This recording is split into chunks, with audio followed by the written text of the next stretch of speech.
Okay, as we're reading right now, Chapter 2 in our Introduction to Sociology textbook through OpenStax, I thought it'd be important to mention the 3 case studies that are used in this chapter. And again, these are opportunities for you to engage the real world using some of your sociological approaches, in this case looking at research methods in Chapter 2.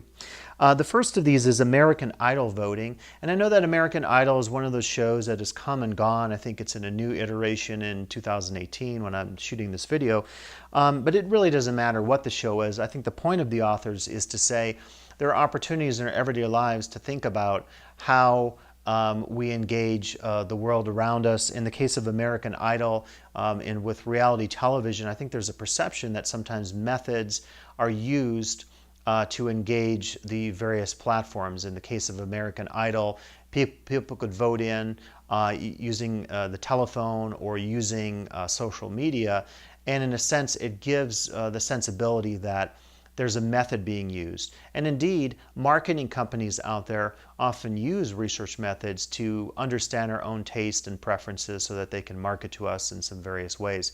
The Facebook controversies of 2017-2018 relative to Russian election tampering is a good example, I think, of the use of social media and big data forms to engage us in some ways, to manipulate us through forms of propaganda.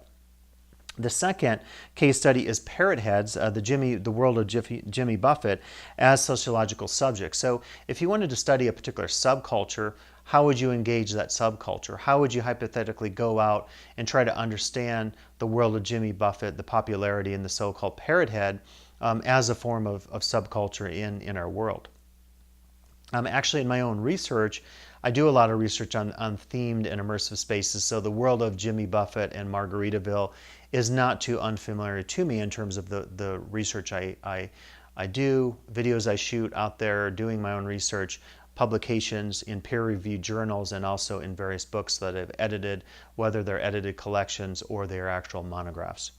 Third is an experiment that was done in action research focused on taking a look at Black Panther bumper stickers. I won't give away the research study, but it's a pretty interesting one that you want to engage in with and try to understand it and see what these authors were trying to do.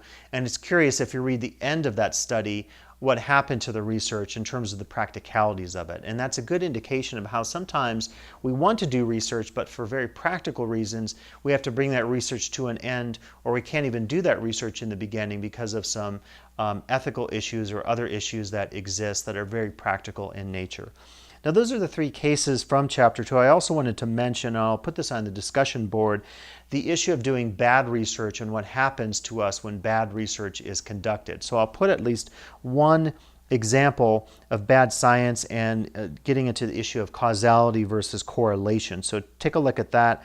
I'll include an additional article for you as well that you might engage with this week as we look at some opportunities for focusing on case studies and sociological research.